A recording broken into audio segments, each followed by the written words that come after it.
The alien guards aimed their weapons at his heart, but the dying queen raised a trembling claw and whispered a single word that froze the room: human. Healer. Dr. Aaron Cole had treated gunshot wounds, radiation burns, and diseases with names too long to remember, but nothing prepared him for the moment he was dragged into an alien throne chamber, and told that the fate of an empire depended on his hands. The chamber was vast, grown rather than built. Organic walls pulsed softly with bioluminescent veins, casting shifting shadows over armored figures that were very much not human. Spears of living crystal hovered inches from Aaron's throat as he stumbled forward. "I'm a doctor," he said, forcing his voice steady, "not a soldier." The guards didn't respond.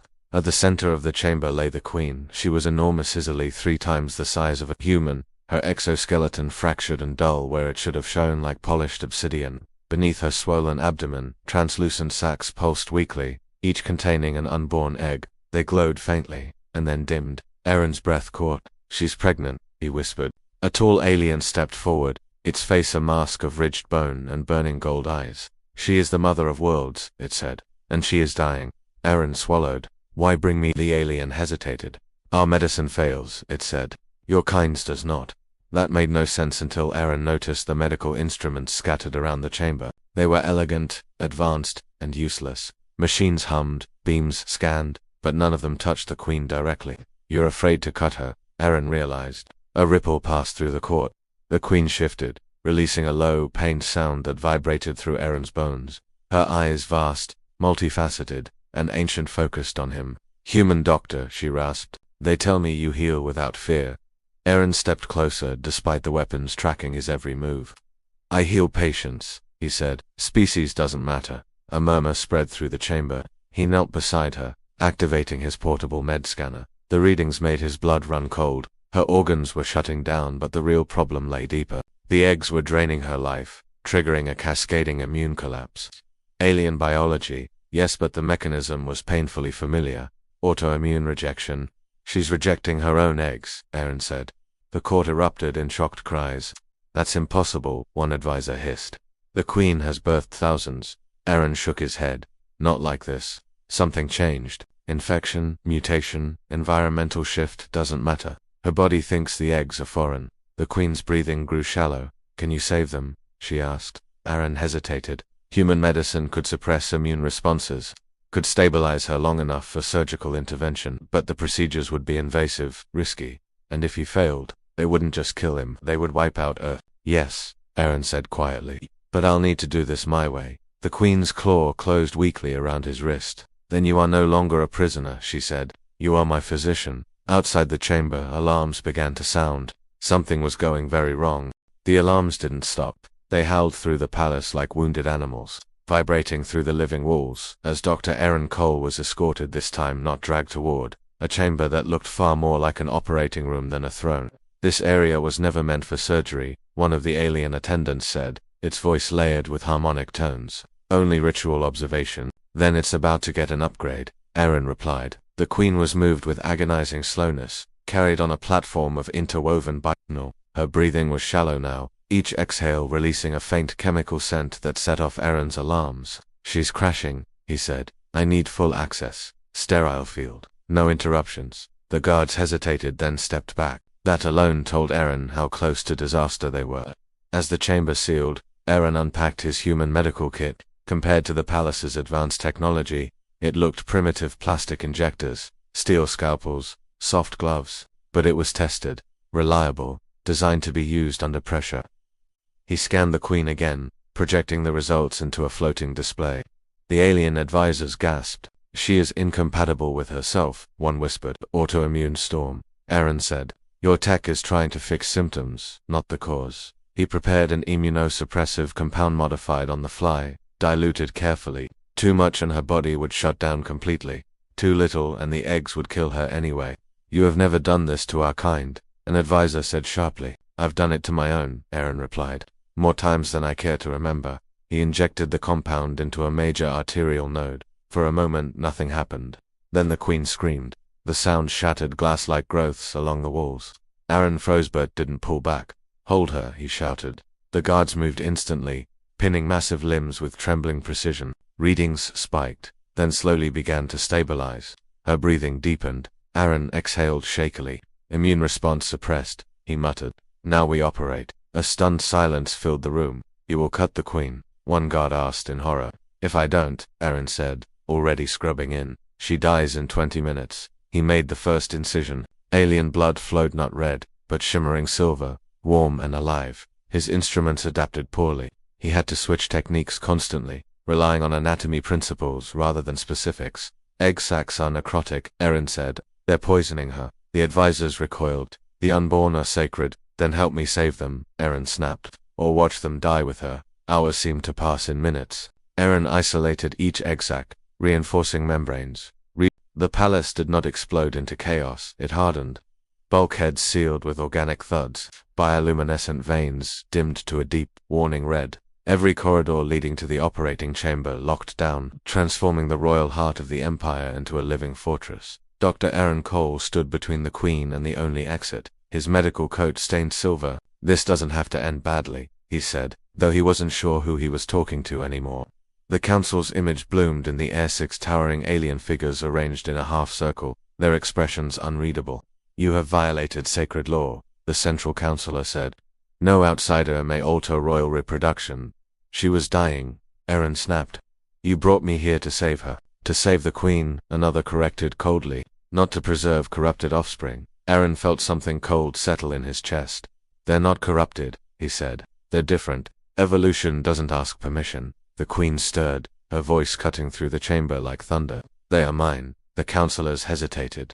Your body rejected them, one said. They threaten the purity of the lineage. Aaron clenched his fists. You're talking about killing children because they scare you. Silence.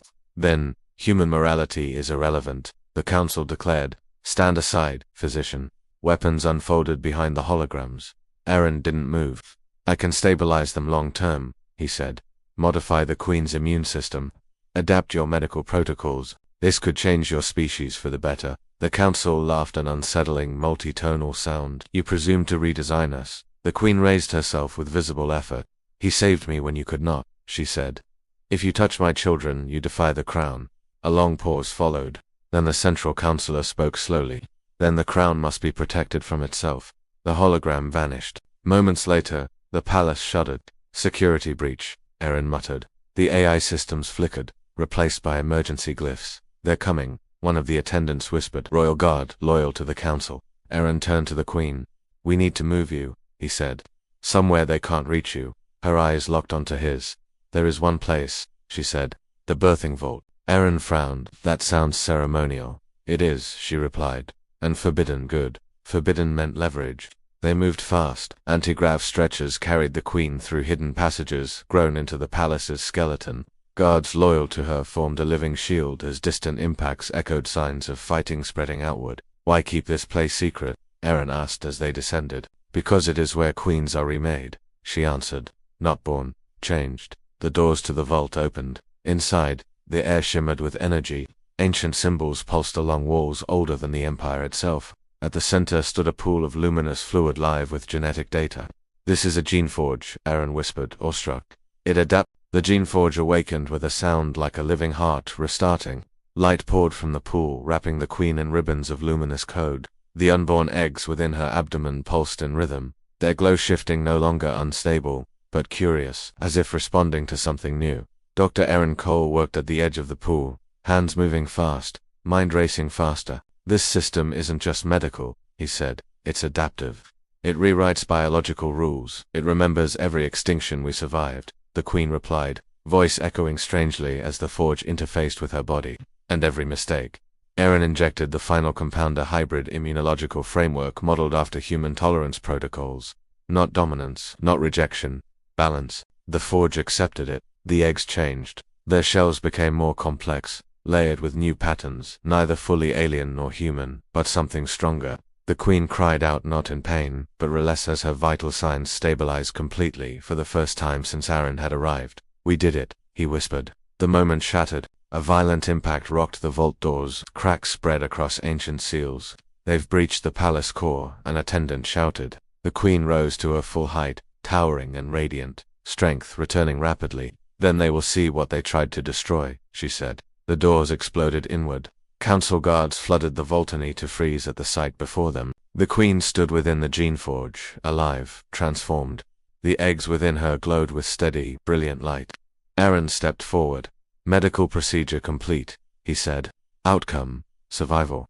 The councillors pushed in behind their guards, fury burning in their eyes.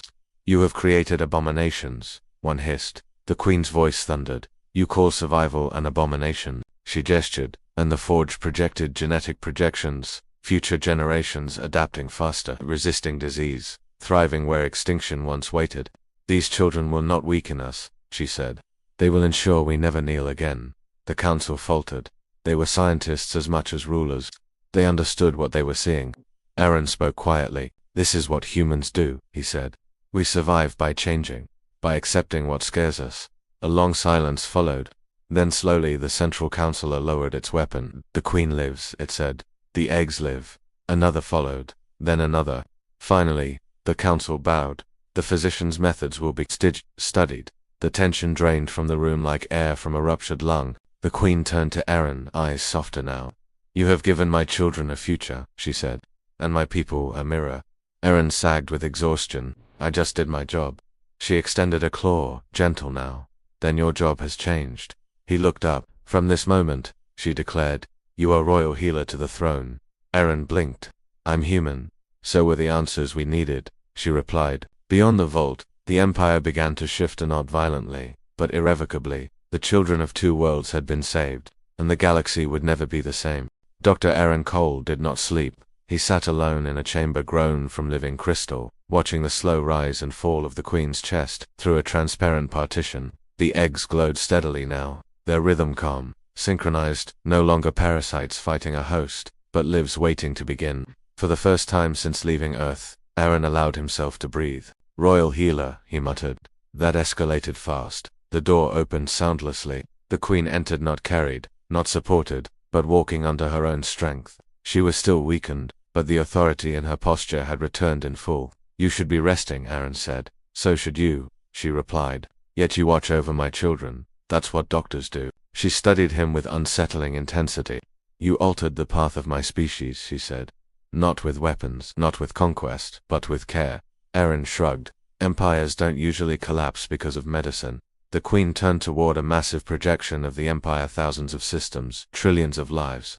"They change because of it," she said, slowly, then, all at once. The council had not disbanded, but it had changed tone. New committees formed, overnight adaptation councils, human-compatible biology divisions. Some hailed Aaron as a visionary, others called him a threat. "They fear you," the Queen said calmly, "because you proved that tradition can be wrong." Aaron sighed. "That tends to make people uncomfortable." She moved closer, lowering her voice. "There are factions already plotting," she said. "Those who believe my children should never be born." Aaron's jaw tightened. "They'll try again." "Yes," the Queen said, "and this time, they will not come openly." The words settled heavily between them. "What do you want me to do?" Aaron asked. The Queen gestured toward the eggs. "Stay," she said. "Teach us. Help ensure they survive beyond birth." Aaron hesitated. Earth flickered in his thoughts, blue oceans, crowded hospitals, human patients who would never know how close he'd come to becoming something else entirely. "I can't abandon my people," he said quietly. The Queen inclined her head. "Nor should you."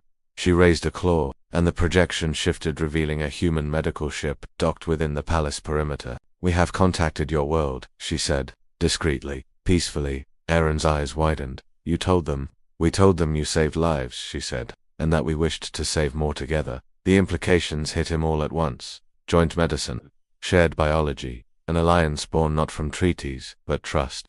"You're changing more than your empire," Aaron said.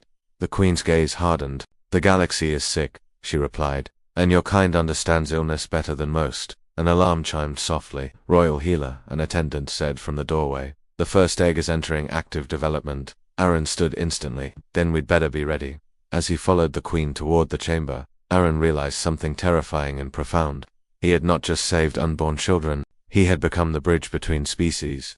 And bridges, he knew, were always tested. The first egg hatched in silence. No alarms, no fanfare, just a soft, resonant hum as the shell unfolded like a living flower. Dr. Aaron Cole stood perfectly still, every instinct screaming to intervene, to monitor, to do something. But the readings were stable, better than stable. The hybrid biology they had forged in desperation was working more elegantly than he had dared hope. The newborn emerged slowly, delicate and luminous, its form unmistakably royal yet subtly changed. Its exoskeleton shimmered with layered hues, and its breathing steady, adaptable matched the surrounding environment within seconds. The chamber exhaled as one.